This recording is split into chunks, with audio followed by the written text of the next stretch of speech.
Rico. Audio 2096.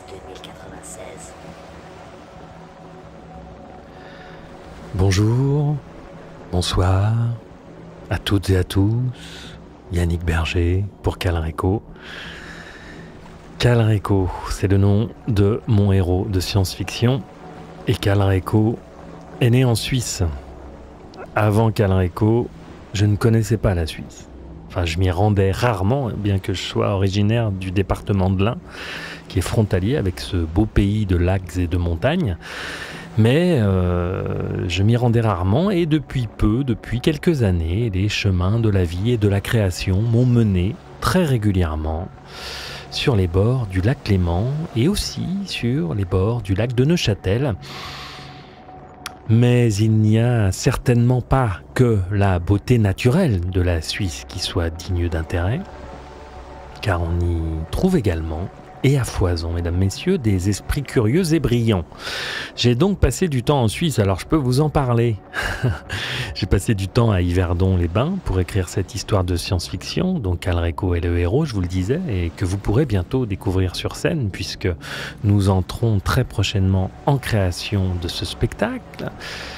J'ai passé plusieurs mois à la Maison d'Ailleurs, le musée de la science-fiction d'Yverdon-les-Bains. J'y ai rencontré Frédéric Jacot, romancier et actuel directeur de ce musée, que j'aimerais bien interviewer pour Calreco, un de ces quatre. J'y ai rencontré également Marc Atala, universitaire, spécialiste de la science-fiction et ancien directeur du même musée. J'y ai rencontré Alban Kakulia, qui a fondé la chaîne YouTube Lueur, qui fait des ponts entre science et conscience avec une pertinence rare. Alban, que je remercie au passage pour l'invitation qu'il m'a faite, car vous aurez l'occasion de me voir en interview chez lui très bientôt. Ou peut-être au moment où cet épisode sort, peut-être que cette vidéo est déjà sortie, je ne sais pas. En tout cas, allez jeter un œil. Lueur, Alban Kakulia. Et cet échange a été vraiment un chouette moment pour moi. Donc je le remercie encore. Merci Alban. Rémi Ouattremez aussi, dont l'humour n'a d'égal que la pertinence de sa chaîne YouTube, Juste Milieu, avec qui j'ai eu la chance de partager un moment également pour les entretiens de Calreco. Issa Padovani, que j'ai rencontré sur les hauteurs de Lausanne. Bref, j'ai rencontré beaucoup de Suisses et j'en suis heureux. La Suisse me poursuit sur mon chemin de vie. Et c'est très bien comme ça. Et donc une fois encore, voilà pourquoi je vous parle de la Suisse, mes pas m'ont conduit sur les bords du lac Léman à Lausanne pour rencontrer Jacques Besson. Je m'attendais à un entretien passionnant et de haute volée, et je fus servi. Je vous propose donc aujourd'hui l'enregistrement de cette enrichissante discussion.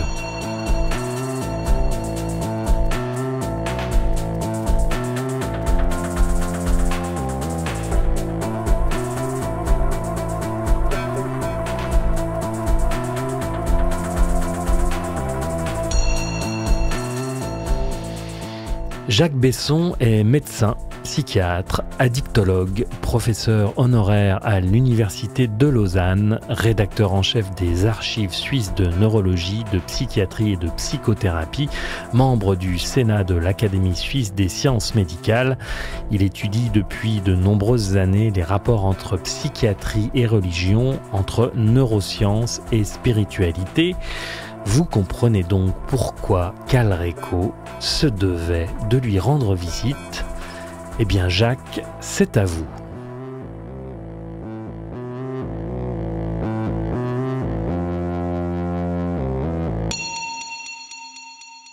Bonjour, je m'appelle Jacques Besson, j'habite à Lutry, en Suisse romande. Je suis professeur honoraire de psychiatrie à l'Université de Lausanne, à la faculté de biologie et de médecine.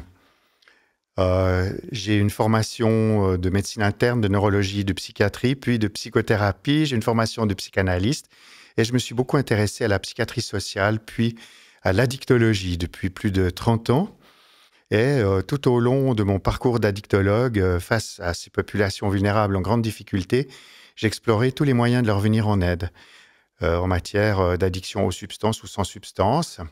ce qui m'a fait me déployer de manière fortement interdisciplinaire entre la biologie, la psychologie, la sociologie, l'économie, l'histoire et la spiritualité. J'ai d'ailleurs écrit un petit livre qui s'appelle Addiction et spiritualité, où j'ai fait la synthèse de ce qu'il faut savoir sur cette interaction très particulière. Merci. Alors, une fois n'est pas coutume, je vous propose qu'on aille directement droit au but et qu'on pose la question. Est-ce que la conscience est produite par le cerveau ou est-ce que la conscience est première par rapport à la matière? Alors, c'est la question centrale, c'est la question du jour. J'ai commencé par avoir une formation tout à fait académique et classique. J'ai étudié la médecine, tout à fait officielle, psychiatre, psychothérapeute, psychanalyste. Puis j'ai découvert les neurosciences et, pour faire court, je me suis passionné pour la neurothéologie. La neurothéologie, c'est les neurosciences de la spiritualité.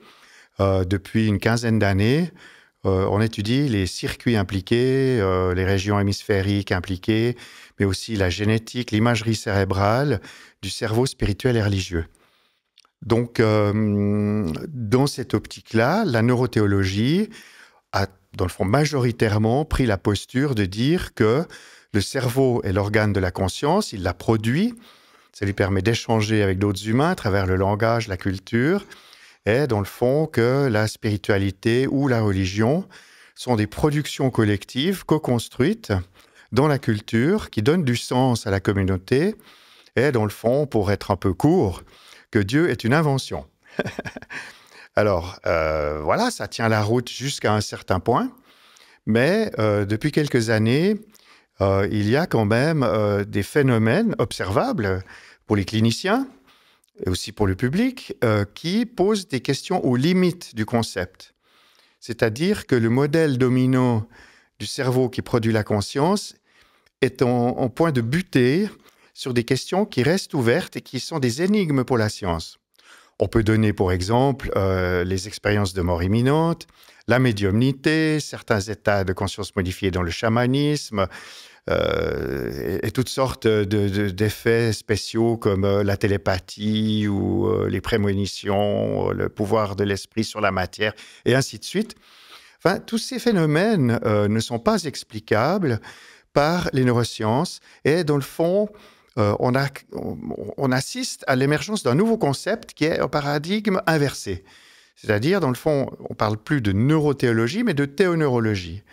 Dans la théoneurologie, on commence à concevoir que le cerveau, bien sûr, est l'organe indispensable pour recevoir, construire, communiquer la conscience, mais que le cerveau est un organe qui permet d'accéder à la conscience dans une ligne qui va plus loin que ce qu'avait développé Carl Gustav Jung, qui parlait d'inconscient collectif, ou qui va plutôt dans le sens de gens comme Rudolf Steiner, sur le corps astral, sur l'esprit dans la nature, et on voit arriver avec les psychédéliques des expériences de conscience modifiée qui sont tout à fait intéressantes, qu'on peut documenter par les neurosciences et par l'imagerie cérébrale d'une part, mais d'autre part, il y a des intuitions, des visions et des communications avec plus grand que nous.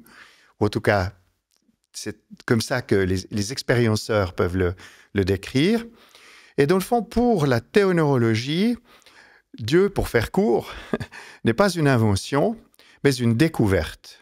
Formulée en termes simples, dans le fond, la conscience est plus grande que l'homme, elle est première dans l'univers et on peut y accéder. Donc il y a à la fois une construction par le cerveau de l'accès à la conscience, mais en même temps, cette conscience, elle est plus grande que nous, elle nous dépasse, elle nous traverse. Et il y a, avec cette inversion du paradigme, ce que j'ai appelé ailleurs une révolution copernicienne pour les scientifiques, c'est que de même que Copernic dit non, c'est pas le Soleil qui tourne autour de la Terre, c'est la Terre qui tourne autour du Soleil. Eh bien, de même, aujourd'hui, je crois qu'on va vers un changement de paradigme où, dans le fond, c'est pas le cerveau qui fabrique la conscience, mais c'est le cerveau qui accède à la conscience. Donc, formulé notamment avec les physiciens quantiques et d'autres théoriciens aujourd'hui qui nous parlent de la physique, de la biologie et de la physique de la conscience.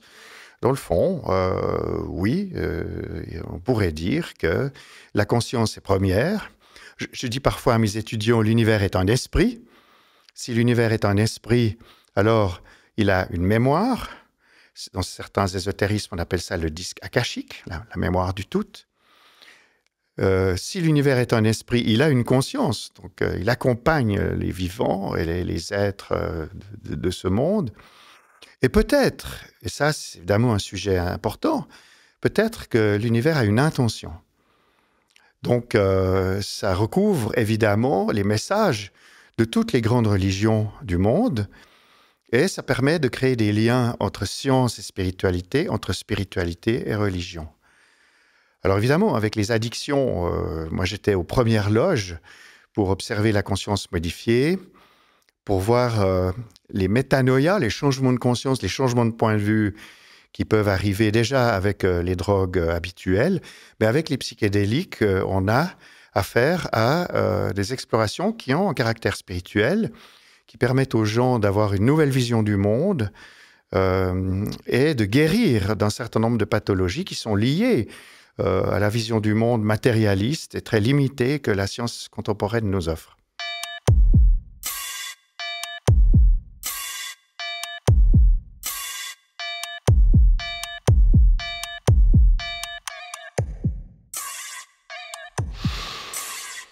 Au Pérou, dernièrement, pour certains d'entre vous, vous le savez, je m'y rends pour travailler ma connaissance de moi-même grâce à la médecine traditionnelle amazonienne. Et bien donc, au Pérou, en revenant tard dans la nuit, après la cérémonie avec la Madre Ayahuasca, une phrase m'est venue en tête. Elle s'est bien incrustée en moi, malgré l'éparpillement de mes neurones, et cette phrase courte disait « C'est l'intention qui compte ». Voilà, je fais référence à l'intention dont vient de parler Jacques Besson dans sa réponse. Et donc, cette parenthèse faite, je voulais avoir le point de vue de Jacques Besson sur un certain nombre de notions et concepts auxquels on se réfère souvent quand on aborde la chose spirituelle. On parle de conscience globale ou de conscience universelle, filtrée par le cerveau des êtres incarnés que nous sommes, ou bien on parle de conscience individuelle, d'ego, de mental, de pensée. Est-ce qu'on peut essayer de faire une classification, si cela est envisageable, malgré le fait que quand on parle de conscience, les mots sont juste des panneaux indicateurs, parce que c'est très compliqué de parler de l'indicible. Mais comment peut-on classifier les termes quand on parle de conscience ? Alors, après toutes ces années de psychiatrie, de psychanalyse, de neurosciences et d'addictologie, je suis arrivé à un modèle assez simple, finalement, que j'ai intitulé « Les trois ordres de la médecine ». Je pense qu'il y a trois niveaux logiques ou trois ordres pour définir ou comprendre l'être humain. Il y a un ordre biologique qui est légitime et qui est à considérer. Nous sommes des êtres vivants, nous faisons partie de la nature, nous sommes de la nature, dans la nature. Donc l'ordre biologique, l'ordre biomédical est tout à fait légitime. Et je suis professeur de médecine et je ne suis pas venu pour le contester. Il y a, deuxièmement, un ordre psychologique, psychosocial, psychique, qui a sa logique propre. D'ailleurs, même les évolutionnistes admettent aujourd'hui que s'il y a une évolution par les gènes, il y a aussi une évolution par les mèmes, qui sont, dans le fond, des idées, comme des briques de Lego, si vous voulez, qui circulent dans la civilisation et dans la culture, auxquels nous avons accès et qui sont sélectionnés en fonction de leur succès. Donc même les réductionnistes évolutionnaires sont d'accord pour dire qu'il y a un ordre psychique qui a sa logique propre, son niveau logique propre.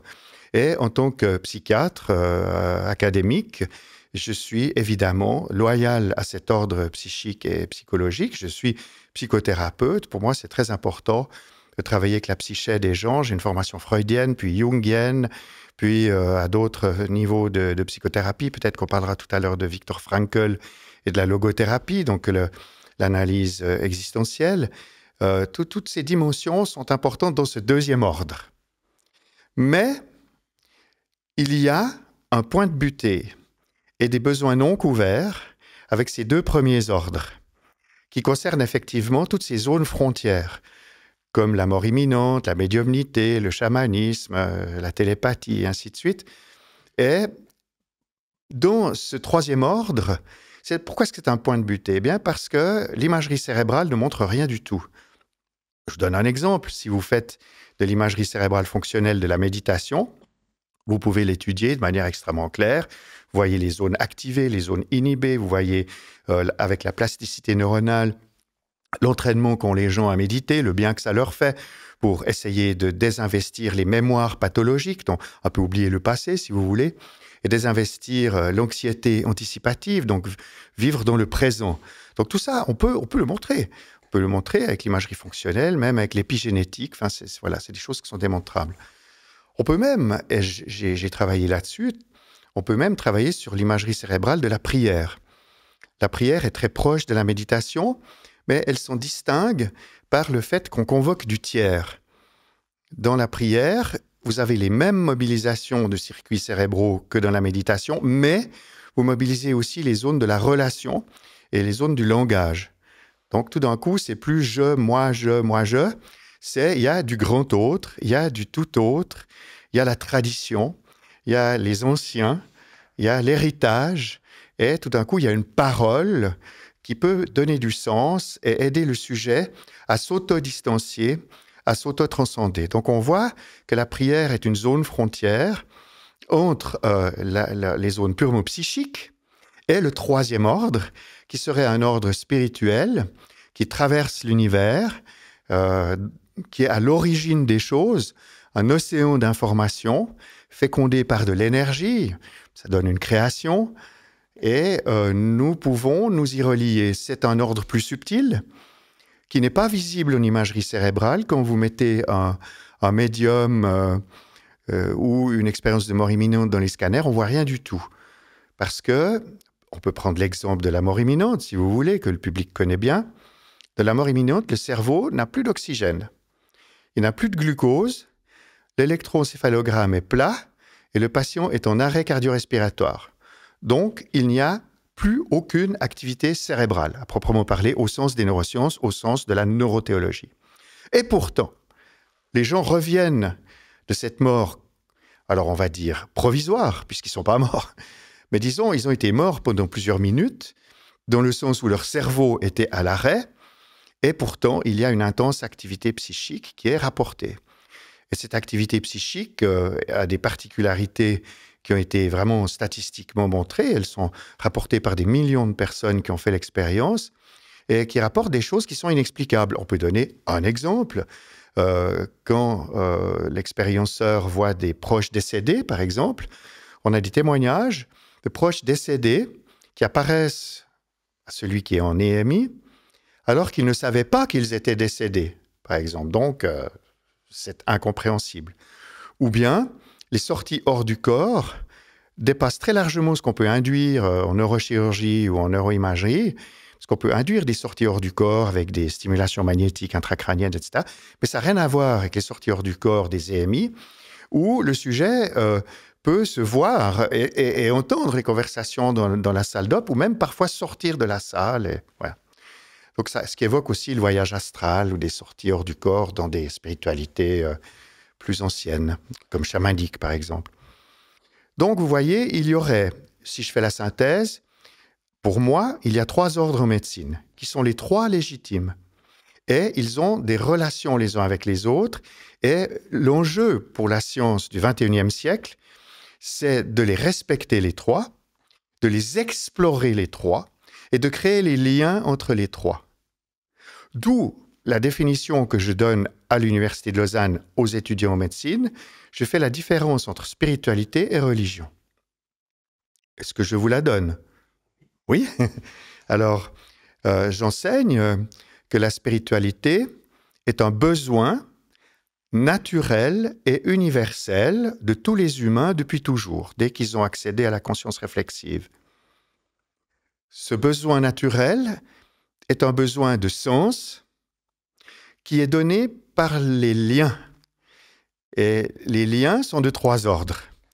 Il y a le lien avec soi-même, l'honnêteté avec soi-même, l'introspection, la connaissance de soi, l'exploration de la psyché. Le deuxième lien est le lien avec autrui, l'empathie, la capacité de se mettre à la place de l'autre, la bienveillance, la gentillesse, l'altruisme. Et ce deuxième lien est fondamental. Il crée la confiance de base, le lien entre les humains, les liens dans la communauté humaine. On pourrait parler de transcendance horizontale. Mais il y a un troisième lien qui est très important pour donner le sens, c'est le lien avec la nature. Et là, les peuples premiers sont là pour nous le rappeler. On l'a beaucoup trop oublié. Je vous en parlerai peut-être tout à l'heure parce que j'ai reçu le peuple Kogi ici à Lausanne. Et bien sûr, le lien avec l'univers. Donc, le monde est plus grand que ce qu'on sait, plus grand que ce qu'on croit, plus complexe. C'est peut-être le troisième infini. Il y a un infiniment petit, particules, voilà, on est proche du CERN ici à Genève. Il y a l'infiniment grand, l'astrophysique, les multivers, oui, fort bien. Mais il y a probablement de l'infiniment complexe.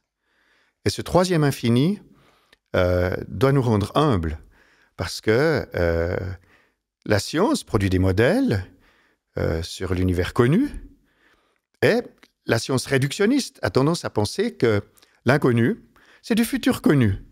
Rien n'est plus faux. Parce que dans l'inconnu, il y a du futur connu, sans doute, mais il y a aussi de l'inconnaissable. C'est-à-dire notre cerveau, 1300 cm3 de gélatine de neurones, c'est quand même une galaxie de 1000 milliards de cellules, dont 100 milliards de neurones nobles, avec un nombre quasi infini de chemins possibles pour l'information.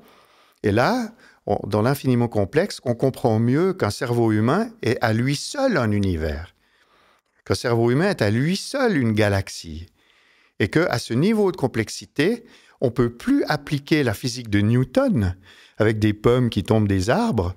On doit invoquer une physique, alors qu'il est commode d'appeler quantique, c'est-à-dire avec des interactions d'un autre ordre que les neurotransmetteurs sur leurs récepteurs, et puis voilà, c'est beaucoup plus compliqué que ça. Et le temps est venu maintenant d'accepter une biologie qui tiendrait compte de la nouvelle physique, ce qu'elle n'a pas encore fait, et d'établir des ponts entre la biologie et la physique de la complexité. Voilà pourquoi j'appelle ça la médecine des trois ordres, que la science matérialiste est réductionniste, parce qu'elle est dogmatique. Elle a opté pour la position philosophique du matérialisme scientifique. Tout est matière, tout ce qui n'est pas matière n'existe pas, si on résume. Même l'énergie, j'entends, doit être mesurable, etc. Mais ce modèle est insuffisant. Il faut donc demander à la science de quitter son idéologie. Il faut lui demander de quitter la philosophie matérialiste réductionniste. Il faut demander à la science, depuis la science de la conscience, depuis la science de l'esprit, dont je suis un praticien et un clinicien, il faut lui demander de faire son boulot. C'est de quitter le dogmatisme, l'inquisition matérialiste. Elle doit maintenant faire le boulot, elle doit chercher les modèles qui expliquent le troisième ordre de la médecine. Voilà ma posture et voilà pourquoi je fais partie des 400 professeurs du monde qui ont signé le manifeste pour une science post-matérialiste. La domination du matérialisme sur le spiritualisme depuis les Lumières, c'est un sujet que j'ai évoqué dans le dernier podcast avec Marie-Odile Riffard. Domination constitutive de notre vision du monde et qui évidemment a un impact sur nos existences, aussi bien dans nos institutions que dans nos relations interpersonnelles, que dans notre appréhension de la réalité. Et comme tout système de domination, il dépend de la capacité des dominés à se reconnaître comme tels et à vouloir en sortir. Mais, parenthèse, c'est pas seulement depuis les Lumières. Parce que si on veut faire une histoire brève de l'humanité, dès qu'il y a un homme debout, il y a l'apparition de la conscience réflexive et c'est l'angoisse fondamentale qui surgit sur le mystère de la vie, de la mort, de la finitude, de l'orientation dans le monde. Et les premiers humains qui réfléchissent à tout ça, ce sont les chamans. Et il ne faut pas oublier que le chaman est à la fois prêtre et médecin. Il a la double fonction. C'est avec Hippocrate que Hippocrate était prêtre, n'est-ce pas? Ne l'oublions pas, Hippocrate était prêtre d'Asclépios, un dieu guérisseur, fils d'Apollon. Et c'est en observant la consultation asclépienne que Hippocrate a fait des catégorisations phénoménologiques des maladies et qu'il a créé la médecine moderne, à laquelle nous sommes encore attachés. Ce qui n'est pas une mauvaise chose, mais on a jeté l'enfant avec l'eau du bain, parce que depuis lors, alors les paroxysmes, effectivement, c'est d'une part les lumières, vous avez raison. Vous savez, le scientifique qui dit « Sire, à propos de Dieu, je n'ai pas eu besoin de cette hypothèse ». Mais il y a aussi la psychanalyse qui a été un grand rationalisme, voire un scientisme. Avec oui, Freud est un positiviste. Il dit la religion, c'est de l'archaïque. Maintenant, il faut aller vers la science, qui sera un âge adulte de l'humanité. Tu sais, on confond tout. Parce que dans ma définition de la spiritualité, on voit que n'est-ce pas, c'est naturel et universel depuis toujours, la spiritualité, alors que la religion, qui lui fait face, est une construction culturelle et une réponse culturelle à un besoin naturel. Donc, il ne faut pas confondre le besoin naturel et la réponse culturelle. Les réponses culturelles peuvent être magnifiques. Il y a des grands médiateurs, Jésus, Bouddha, je n'ai pas de problème avec eux. Et il y a une grande sagesse dans les grandes religions, dans ce qu'elles ont apporté de liberté, de créativité, de responsabilité, de fraternité. C'est absolument évident. Donc, il y a des spirituels qui ne sont pas religieux, il y a des religieux qui ne sont pas spirituels, mais dans ma représentation, il faut que spiritualité et religion dansent ensemble.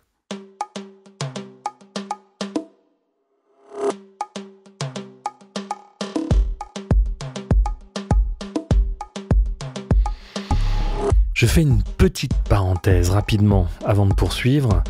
Nous avons lancé un financement participatif pour nous aider d'une part à poursuivre la production de ces interviews que nous vous proposons, mais également pour nous permettre de financer la création du spectacle de Canreco. Alors merci à tous ceux qui auront la générosité de nous donner ce petit coup de main. Le lien est dans la description. Alors poursuivons. Moi qui ai suivi une psychanalyse pendant 10 ans, j'ai la sensation d'en connaître les écueils et aussi les bienfaits, bien sûr. Ça m'a permis d'avancer, de me connaître mieux, mais en poursuivant mon travail personnel, notamment depuis quelques années avec les psychédéliques, je note que mes compréhensions me semblent plus importantes, plus puissante, plus forte. J'ai guéri des problématiques avec la médecine des plantes en quelques séjours, problématiques que j'avais à peine effleurées pendant ma psychanalyse. Le travail avec les entéogènes ou les psychédéliques nous fait donc interagir avec un espace différent, un espace spirituel et plus seulement psychique. Est-ce que c'est la raison de l'efficacité de cette médecine chamanique? Bon, il y a plusieurs explications. La première, elle est neuroscientifique. Je suis quand même un scientifique. Donc, il est clair que quand vous faites de l'imagerie cérébrale d'un cerveau sous entéogène, il se passe des choses. Donc, vous avez une activation du cerveau frontal, vous avez une interaction multipliée entre les hémisphères gauche et droite, vous avez une stimulation du lobe temporal profond, vous avez une activation du cortex singulaire antérieur qui vous donne plus de vision et d'imagination, vous avez une activation du cortex singulaire postérieur qui vous permet d'accéder à des mémoires auxquelles vous n'avez pas accès habituellement parce qu'elles sont refoulées ou filtrées, si vous voulez. Donc ça, c'est une explication qui tient déjà bien la route. Voilà. Et puis, sur le plan clinique, parce que je suis un clinicien, moi j'ai soigné des patients toute ma vie, et j'en ai encore quelques-uns, ce qui a été pour moi une découverte fondamentale dans les addictions, notamment chez les héroïnomanes, c'est la dimension psychotraumatique. Dans le fond, quand on gratte un peu, qu'on soulève le couvercle de la toxicodépendance aux drogues dures, on trouve très rapidement des traumas. Et j'avais fait une étude sur les héroïnomanes en Suisse romande. Il y en avait plus de 80% qui étaient des psychotraumatisés. Alors, chez les garçons, c'est plutôt des violences physiques, la négligence, la maltraitance, voilà. Et chez les filles, c'est quand même souvent de la maltraitance et des abus sexuels. Alors, quand on avait découvert ça, moi, j'ai travaillé à Boston, à Mass General Hospital, et on a fait aussi de la recherche clinique sur la psychotraumatologie. On a vu qu'il y a une pathologie de la mémoire traumatique. Tout se passe comme si on hypertrophiait les mémoires traumatiques et que ça gênait la liberté, la créativité du sujet qui est enquisté en quelque sorte dans des traumas auxquels on n'a pas accès facilement. Et la psychanalyse classique, elle est très bien, mais elle n'accède pas si facilement que ça au trauma, ou alors aux quelques années, mais c'est très défendu, c'est très enquisté. Alors, on a découvert différentes techniques en psychotraumatologie pour accéder à ce matériel inaccessible, justement, notamment avec certaines formes d'hypnose. On peut évoquer le Eye Movement Desensitization Reprocessing, qui est une forme d'hypnose accélérée. Et puis, plus récemment, depuis maintenant une dizaine d'années, les psychédéliques, effectivement, puisqu'ils permettent d'accélérer l'accès aux figures traumatiques, aux souvenirs traumatiques, parce qu'il agit sur la biologie de la censure et de la membrane, si vous voulez. Du coup, le psychothérapeute, entraîné, formé, il peut travailler sur les traumas en allant, dans le fond, retravailler les mémoires, les reconfigurer dans l'expérience psychédélique avec un nouveau regard décalé sur le trauma. Et si vous voulez, il y a de l'extraction d'esprit, je fais exprès, hein, et du recouvrement d'âme. C'est-à-dire ce qu'on a découvert neuroscientifiquement seulement récemment, c'est ce que font les chamans depuis très longtemps. Dans le fond, dans le chamanisme, une des clés de la guérison, c'est d'extraire l'esprit malade, tordu, blessé, carencé, et de le reconnecter à des zones saines qui peuvent être dans la culture, dans la nature ou dans l'univers. Et voilà, dans le fond, que la science peut montrer la sagesse et l'intuition parfaitement exacte de la médecine chamanique.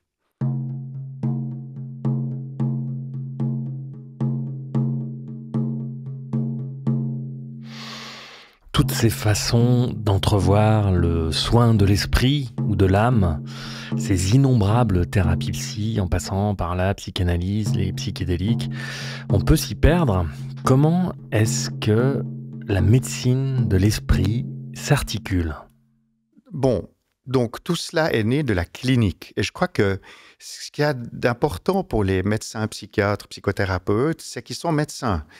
Que dans le fond, ils ont affaire à la souffrance psychique, ils ont affaire à la maladie mentale qui existe, et ils sont confrontés à un réel. Et le réel a la tête assez dure. Donc, le médecin, il ne peut pas faire des belles théories, il doit les confronter à une thérapeutique, à une maïotique, à une catharsis, etc. Peut-être ce qui relie l'ensemble des psychothérapies, moi j'avais fait une revue pour l'encyclopédie médico-chirurgicale, j'en avais recensé 600 formes. Donc, vous voyez, il y a du boulot. Mais disons, les grands groupes, aujourd'hui, on distingue 3 grandes écoles. Disons, l'école psychodynamique, la psychanalyse et ses dérivés. L'école systémique, toute la cybernétique, de la communication, du comportement, des paradoxes, des filiations, des systèmes familiaux ou culturels.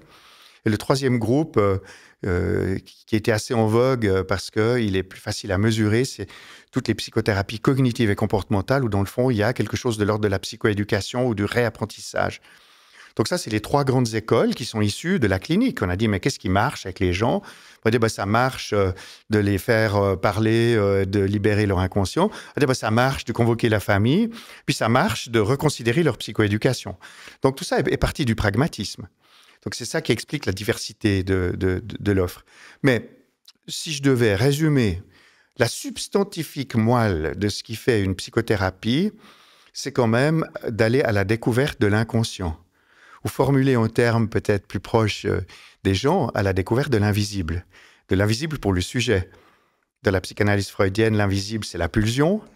Dans la psychanalyse jungienne, l'invisible, c'est l'inconscient collectif et la culture. Chez un anthroposophe comme Rudolf Steiner, l'invisible, c'est l'univers et les astres. Chez les systémiciens, l'invisible, c'est les loyautés au système qu'on a hérité malgré nous et qu'on agit sans le savoir.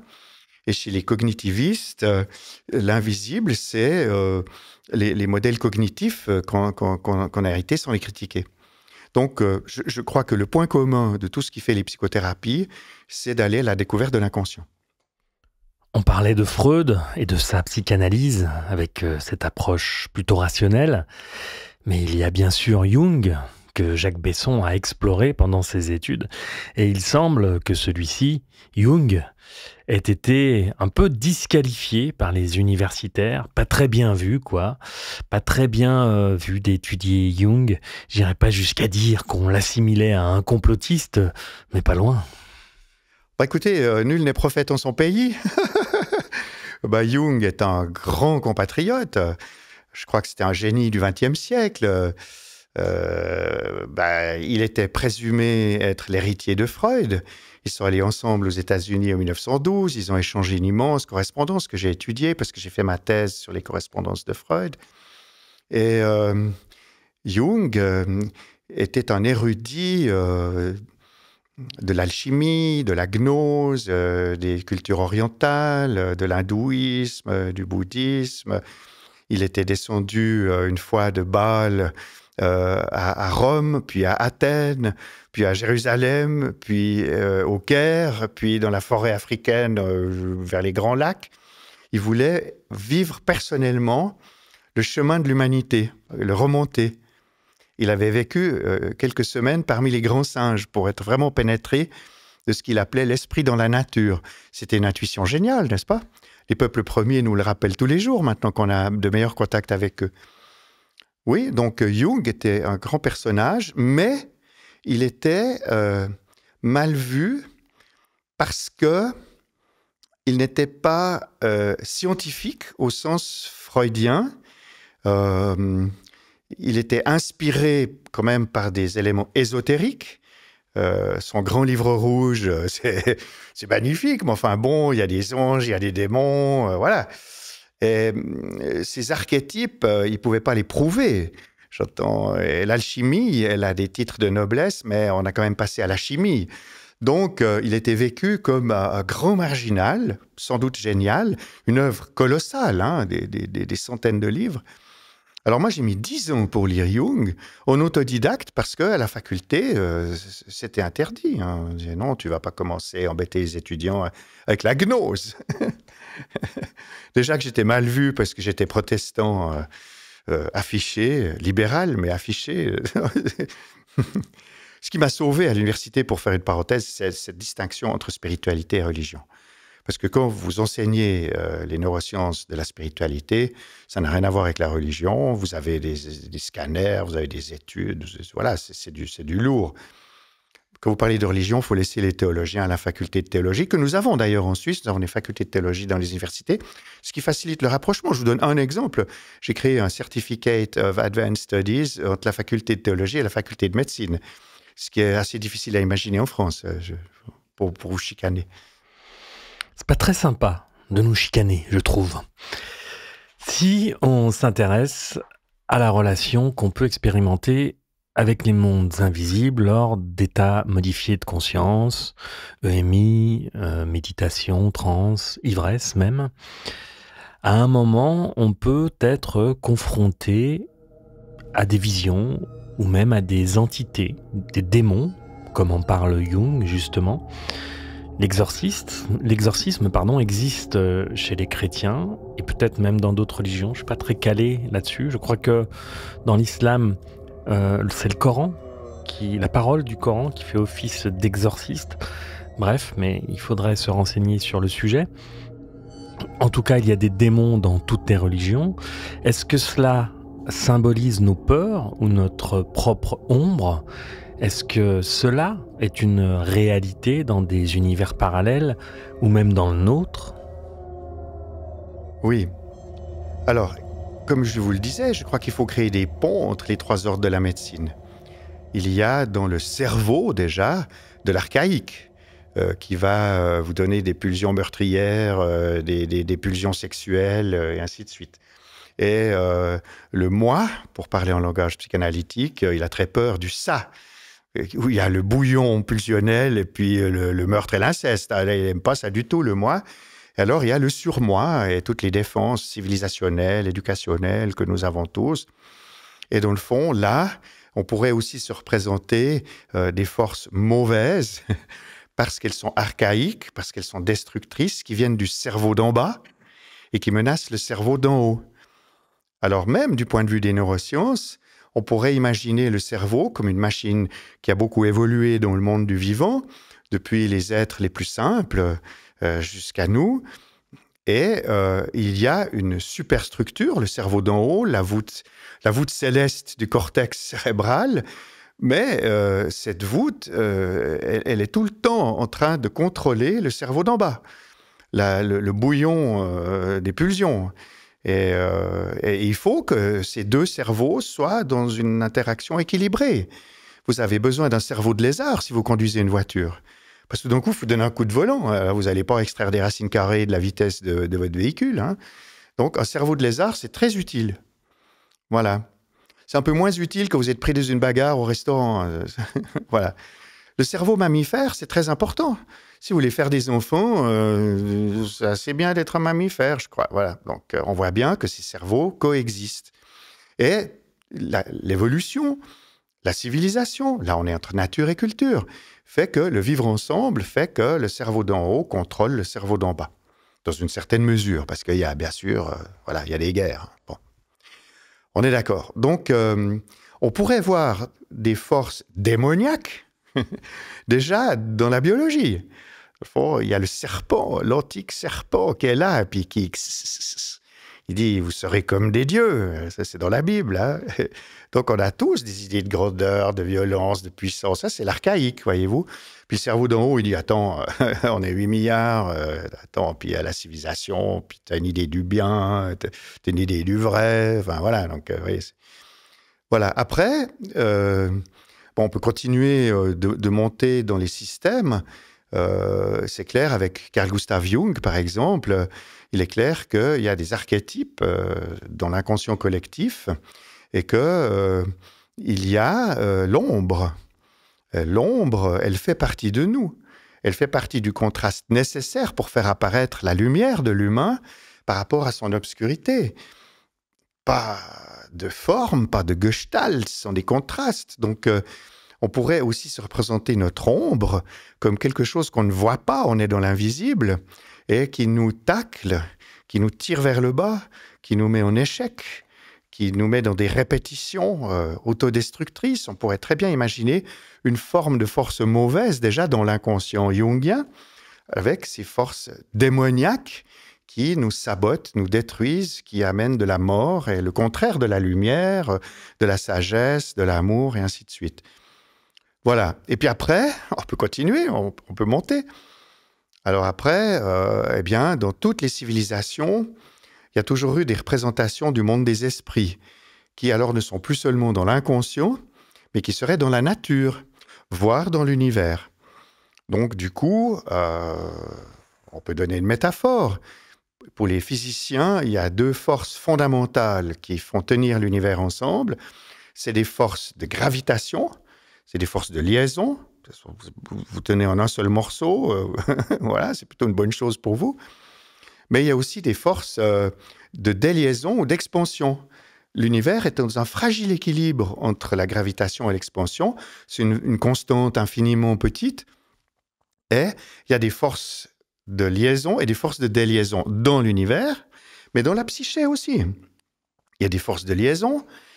Vous êtes capable d'aimer, d'aider, de vous attacher, d'être dans la fraternité, une idée de la justice. Et c'est des forces de liaison. Vous pouvez avoir des amis, vous pouvez vivre des amours, avoir des enfants, contribuer à l'édification du bien commun, d'une culture. Tout ça, c'est de la liaison. Mais il y a dans la psyché des forces de déliaison. Tout ça, c'est trop fatigant. C'est tellement plus simple de donner un coup de pied dans le château de sable, de flinguer son voisin parce que c'est trop compliqué de négocier, de lui prendre son territoire, de l'envoyer des bombes sur la figure. C'est quand même beaucoup plus simple, ça consomme beaucoup moins d'énergie psychique. Et c'est des forces de déliaison, tout à fait clairement. Donc on voit de nouveau, comme il y avait un cerveau d'en haut, un cerveau d'en bas du point de vue de la biologie, dans une certaine cosmogonie, il y a des forces du bien qui font avancer le monde, l'humanité en marche, mais il y a des résistances de cette déliaison qui fait que l'humanité est en marche et que ça résiste. Donc, l'humain, dans les grandes civilisations, a un devoir de civilisation pour embellir le monde. Et les forces du mal sont là pour, dans le fond, euh, faire apparaître ce que disons, le cerveau d'en bas produit. C'est ce qu'on appelle aussi les péchés capitaux. Je rappelle pour mémoire que les péchés capitaux, c'est un acronyme facile à se rappeler: clopage, colère, destructrice, luxure, schtroumpfer tout le monde, orgueil, le plus grand péché, moi, paresse, ça sert à rien, ça sert à quoi? Clopage, avarice, je garde, c'est prendre plutôt que donner, avoir au lieu d'être, hein, oui. Gourmandise, j'en veux toujours plus. J'ai $1 million, je veux $2 millions. J'ai $2 millions, je veux $1 milliard. Gourmandise, c'est ça la gourmandise, ça n'a rien à voir avec le biscuit au chocolat. Hein. Et l'envie, mon voisin, il a une Mercedes. Moi, je veux une Mercedes. Il a une jolie femme, je vais lui piquer sa femme. Donc, on voit bien que les péchés capitaux, c'est le cerveau d'en bas. C'est des forces du mal, dans le sens où c'est l'individu qui s'érige orgueilleusement en Dieu. C'est la promesse du serpent dans la Genèse. Le serpent va vers Ève et lui dit: Dieu a-t-il vraiment dit que vous ne pouvez pas manger les fruits, etc. Vous connaissez l'histoire. Et puis Ève, elle dit: non, sauf celui de la connaissance. Ah, dit le serpent, il sait bien que si vous mangez du fruit de la connaissance, vous serez comme des dieux. Donc la promesse du serpent, c'est de dire à l'homme: si tu t'appropries ton référentiel, si tu es ton propre Dieu, alors tu seras Dieu. Donc tu vas prendre la posture divine, l'usurper, et à partir de là, le monde court à sa catastrophe. Et on voit aujourd'hui, malheureusement, bien des dieux humains qui ont des postures d'idoles, idolâtriques, dans le politique, dans l'économique, dans le médical. Je ne donnerai pas les noms, ils sont implicites. Bon, moi j'ai une petite liste de noms, justement. Enfin, une petite. J'ai une liste, je vais vous la donner. Allez, on commence. Alors, notre Jupiter national, pour commencer. Bernard Arnault, Laurent Alexandre. Ah, attendez 2 secondes. Ah, on me dit dans l'oreillette que la liste est trop longue et qu'on n'a pas le temps. Ok, bon, on parlait de Laurent Alexandre, justement, je voulais l'avis de Jacques Besson sur le transhumanisme, ça tombe bien. Sur le transhumanisme et sur le hard problème de la conscience qui va se poser à ceux qui veulent augmenter artificiellement l'être humain, parce que si le cerveau ne produit pas la conscience, s'il n'est qu'un filtre, enfermer une conscience dans une clé USB, ça va être compliqué.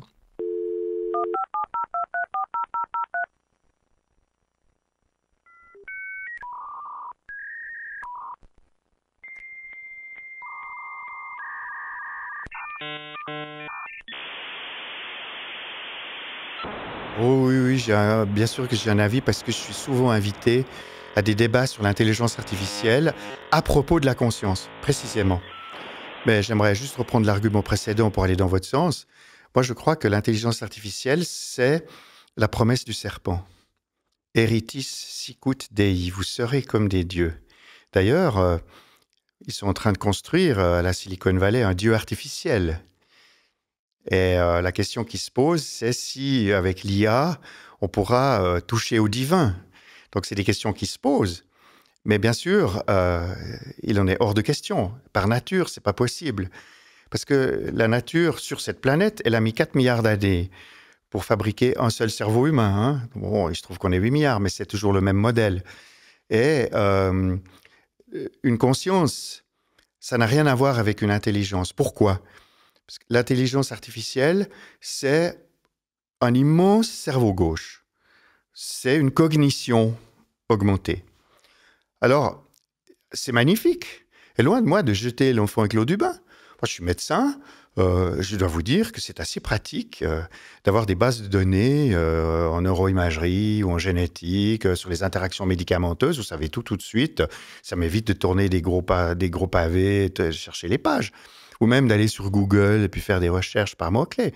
Donc, il y a dans l'intelligence artificielle beaucoup de bonnes choses, mais il faut faire usage de discernement. Et le discernement, c'est précisément la question de l'intention. vous êtes rentré de l'ayahuasca en disant c'est l'intention qui compte, vous avez raison. Je pense que le critère pour savoir comment faire bon usage de l'intelligence artificielle, c'est l'intention. Est-ce que c'est l'amour du prochain? Est-ce que c'est une humanité plus fraternelle? Est-ce que c'est une humanité plus spirituelle, une humanité réconciliée, hein? C'est quand même ça la grande question. Ou bien est-ce que c'est une humanité 2-0, 3-0, 4-0, qui extrait des racines carrées toujours plus vite et qui fait des bagnoles toujours, je ne sais pas quoi, connectées, j'en sais rien. Dans le fond, l'intention, c'est très important parce que cette promesse du serpent, c'est à T0 de l'histoire humaine. Avant qu'Adam et Ève aient commis le péché, quand même. Et le Christ, alors, parce que vous voyez, je suis un petit peu théologique parfois, quand il commence son ministère, il est entraîné par le diable sur 3 tentations. De la bouffe, après avoir traversé le désert, des idées de grandeur, se jeter en bas du temple, et sa soif de pouvoir, dominer le monde. Et chaque fois, il refuse les tentations du diable, et alors le diable part fâché, et le ministère du Christ peut commencer. Donc, Eritis sicut Dei, non, Dieu est pauvre, il n'a que nos mains. L'humanité est en marche, et l'humanisme n'a rien à voir avec le transhumanisme. Il y a 2 archétypes qui planent sur l'humanité aujourd'hui. Il y a l'archétype de la machine, pour être jungien, c'est les transhumanistes, c'est l'IA. Puis il y a l'archétype de l'ange, c'est-à-dire comment accéder au divin dans l'homme, car comment savons-nous que nous sommes imparfaits si nous n'avons pas une idée du parfait?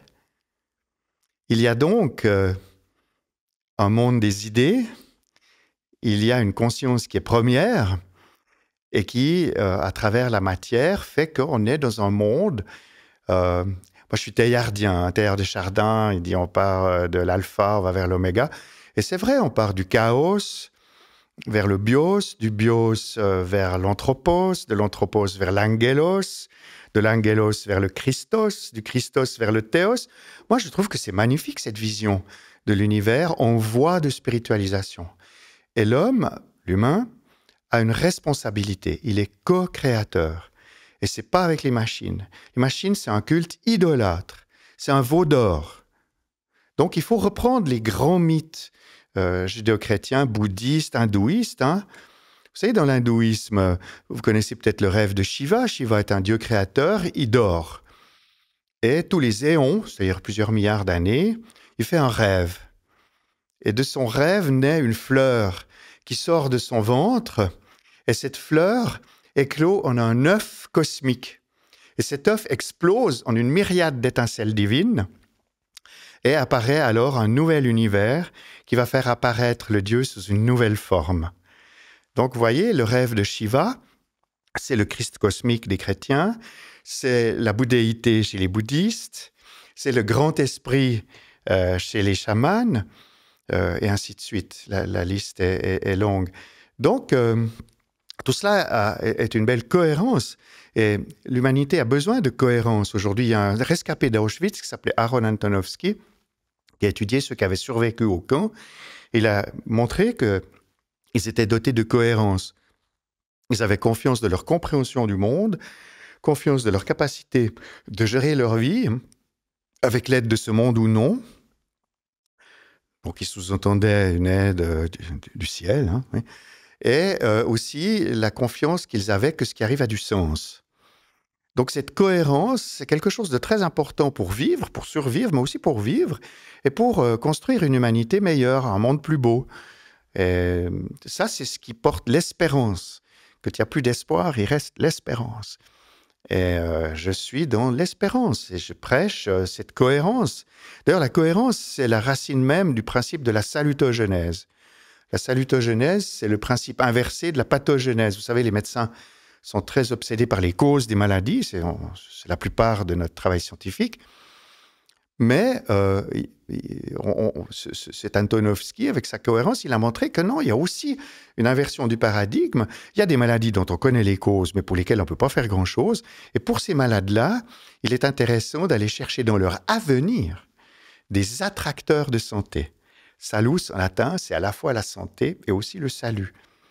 Donc moi qui étais pendant quelques années médecin de l'armée du salut, ça m'a scotché, parce que je faisais la médecine des pauvres. On connaît bien les racines des maladies des pauvres.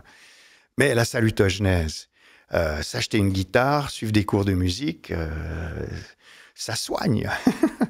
Voilà, ou avoir un jardin thérapeutique avec 3 tomates, c'est magnifique. Donc, ça peut être... Mère Teresa disait, beaucoup de gens veulent faire de grandes choses. Peu de gens veulent faire de petites choses. Moi, j'étais un médecin des petites choses aussi. Et c'est ça l'humilité, c'est ça. Les remèdes des péchés capitaux, il y en a chaque fois un. Pour l'orgueil, c'est l'humilité. Pour la gourmandise, c'est la sobriété. Et ainsi de suite. On peut la liste, on peut... Parce que c'est bien joli de définir les péchés capitaux, mais il faut amener les solutions. Alors, colère, sérénité. Luxure, chasteté. Vous voyez, orgueil, humilité, on vient de le dire. Paresse, enthousiasme, feu sacré. Oui.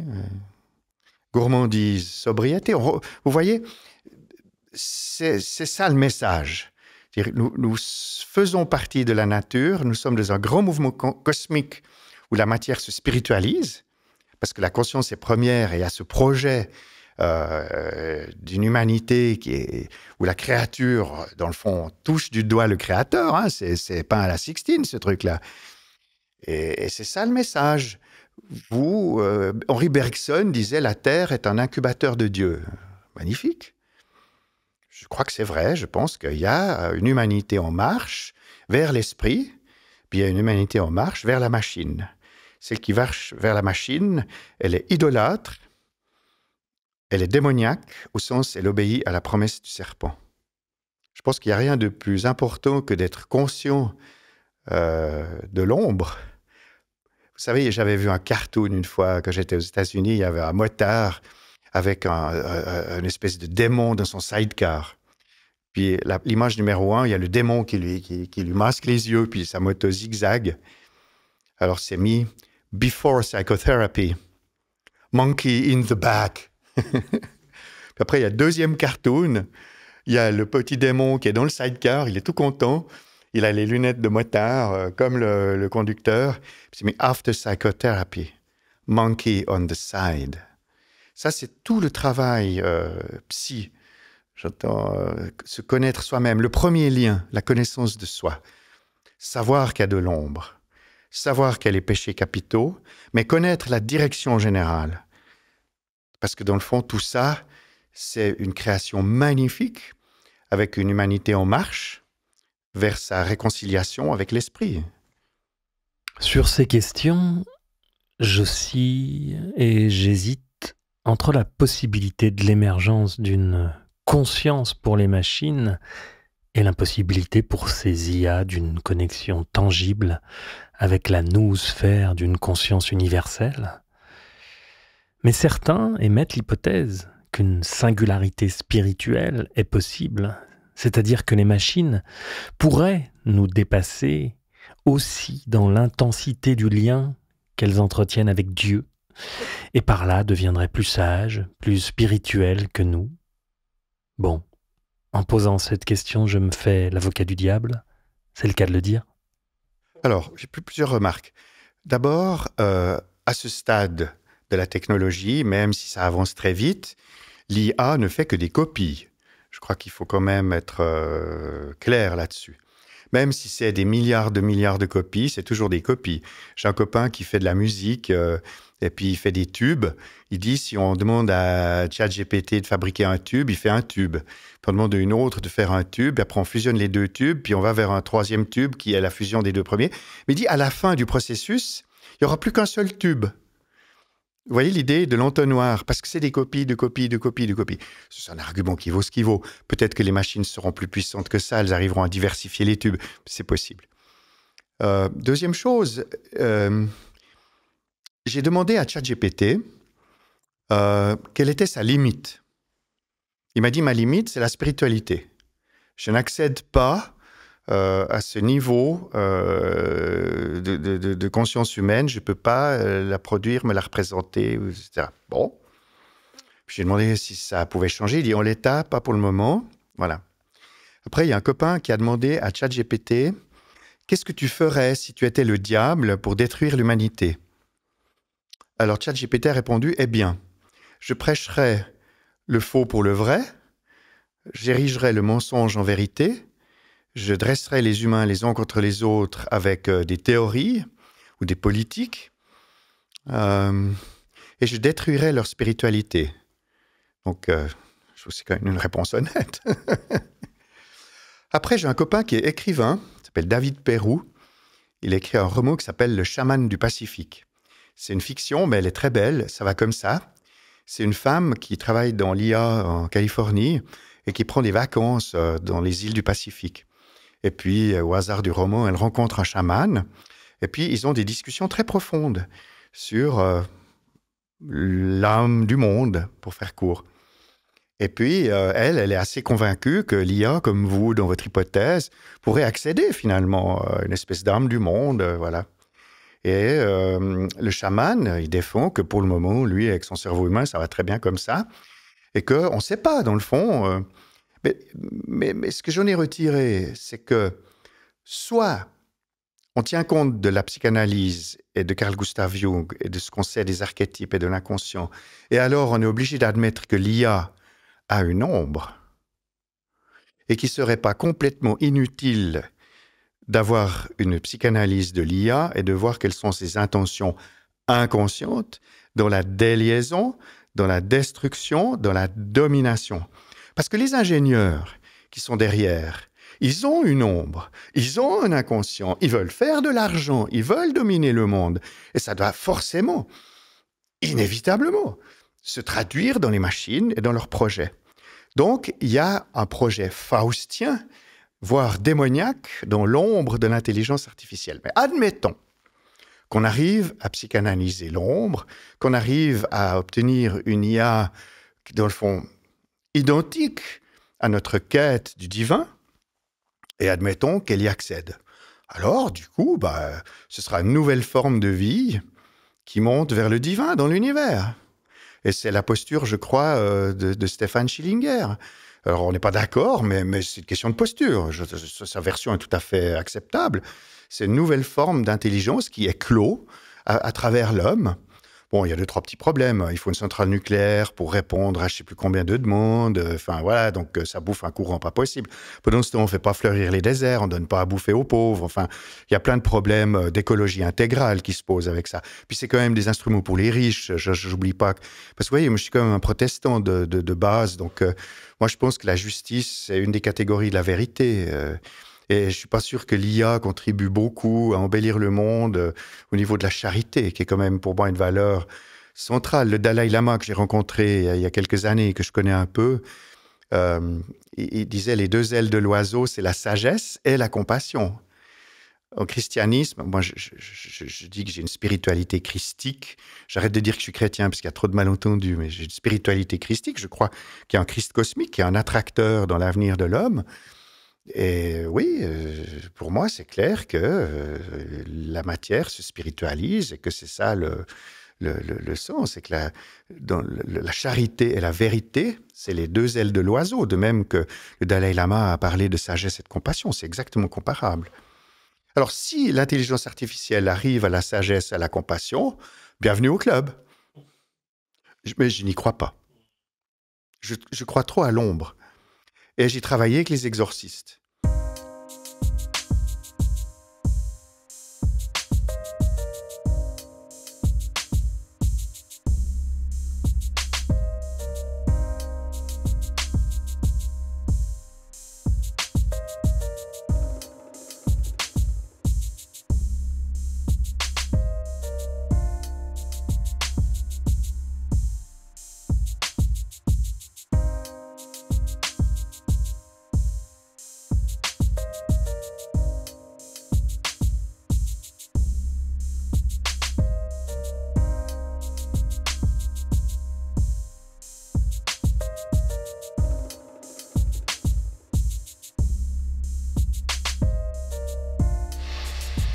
Ben voilà, parfait, hein, on va s'arrêter ici.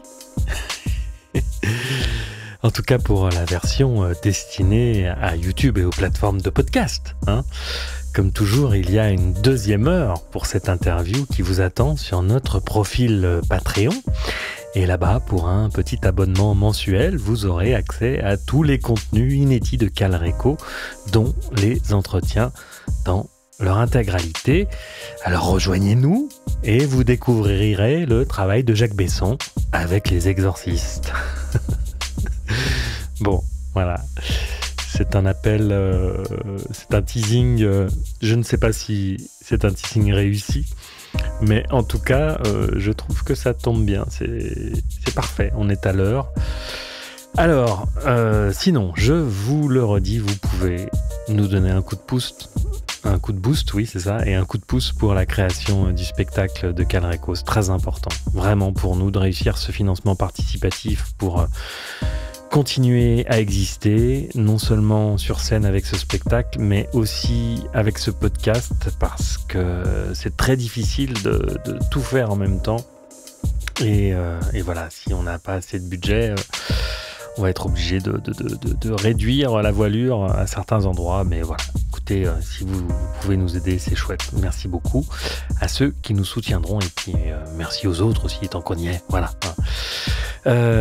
Il y a aussi les réseaux TikTok, Insta, Facebook aussi récemment, où vous pouvez nous rejoindre. Eh bien, ça y est, je dis à tout de suite à tous ceux qui nous rejoindront sur Patreon et à bientôt pour une prochaine interview pour les autres. Un grand merci à Jacques Besson qui nous a accueillis avec beaucoup de gentillesse chez lui à Lausanne. C'est un humain très sympathique qu'on a envie de connaître et cette rencontre était vraiment chouette. J'espère que ça vous a plu. Je vous bise et vous dis à bientôt. En attendant, prenez soin de vous, restez conscients et surtout, n'oublie jamais que tu vas mourir.